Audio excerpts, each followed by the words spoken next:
And now Kim is going to talk a bit about the past, the present, and the future of COTURC and the Kenya Palma Biological Research Station. Kim, thanks so much. Andrew. Thanks, Andrew.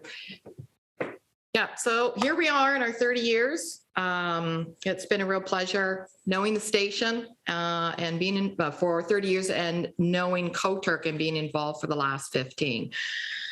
COTURC is a registered charity. For any of your donations today, you will be receiving a charitable receipt for that.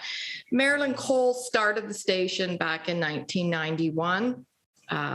She traveled to the East Coast in Costa Rica, fell in love with the area, and basically her master's was how from the York University was how I made a biological station. And most of you have been to the station or have heard about the station. And since that time, the station has been receiving volunteers and interns and researchers.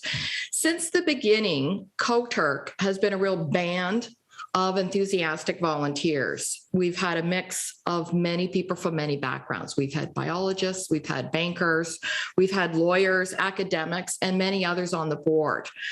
Marilyn herself was a keeper at the Toronto Zoo, so we've had a lot of involvement on the board and a lot of support from the Toronto Zoo in the past, and currently they continue to help us through funding that we've been receiving from them. So for anyone who's interested, you can come onto the board. You can bring your particular set of skills. We have board members currently in Ontario, in Quebec, in the US, and in Spain, and possibly bringing people on from the UK. We do meet virtually. It's a little bit different than those early years back at the office in Scarborough, and we also used to meet at the Toronto Zoo. And we early on, prior to the pandemic, started to adopt meeting virtually. And since then, we've been able to continue meeting virtually, despite. I've known the station basically since its inception. Greg Main, who you just saw on video, the first station manager, is a good friend of mine. And as Greg pointed out, the station was very rustic. It was very basic.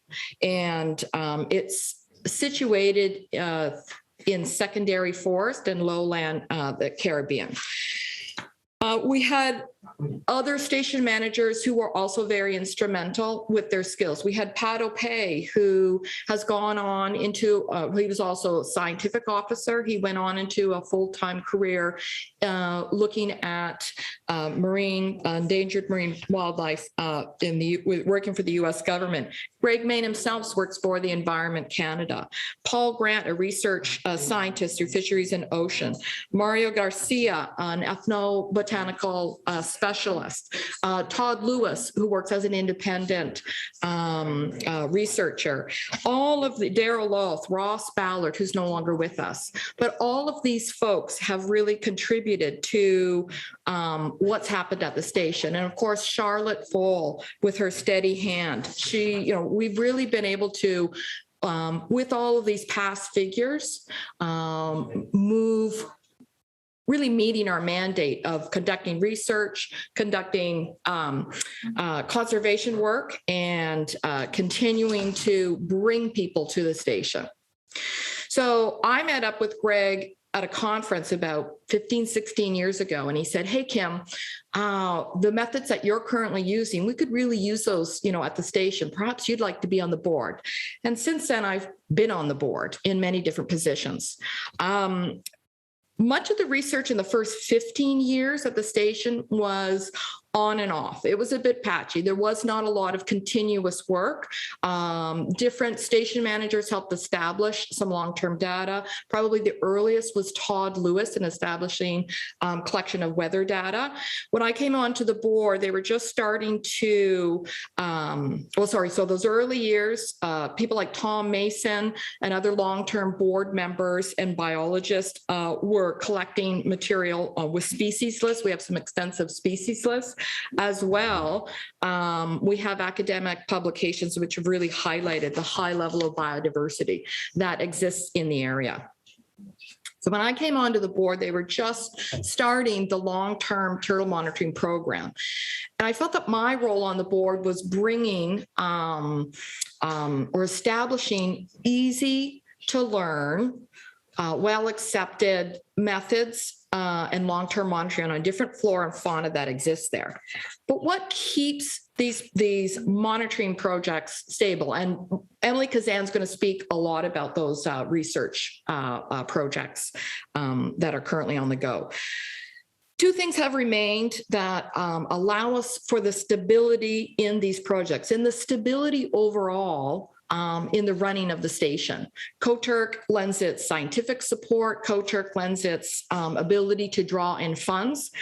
But the two things is, first, our long-term team lead, who is Costa Rican. So Manuel Arias, many of you have been in the station working with Manuel. He has in-depth local knowledge.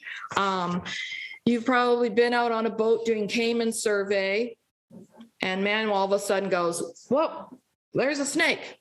Everything Paul's doing, it's in the middle of it's dark, it's in the middle of the night. Manuel will haul the boat over, quickly get up, get that snake, bring it back for pit tagging, right? So the other thing that we have that keeps good science in place is the role of the research coordinator.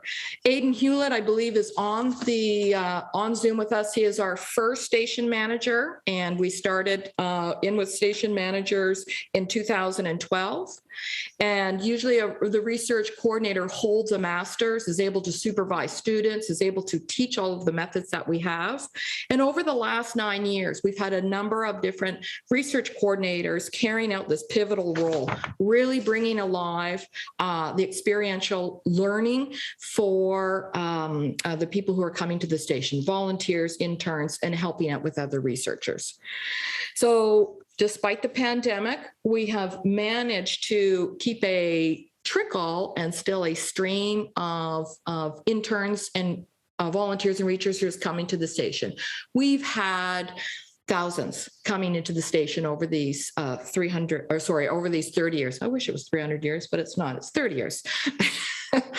We brought to the local village, to San Francisco, and before that to Tortuguero, information and modules within schools about conservation. So with our academic ties, which we have globally, certainly our foundation, our past is with York University, we have Toronto University.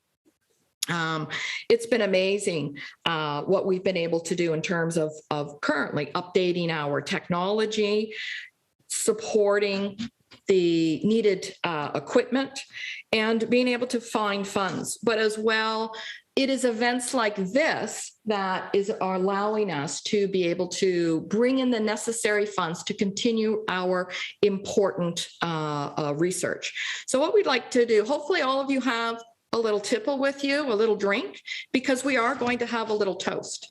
And it's a toast to 30 years of work within COTURC.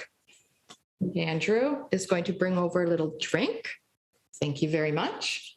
And yeah, it's been a great journey these 30 years. And this is a toast to those 30 years.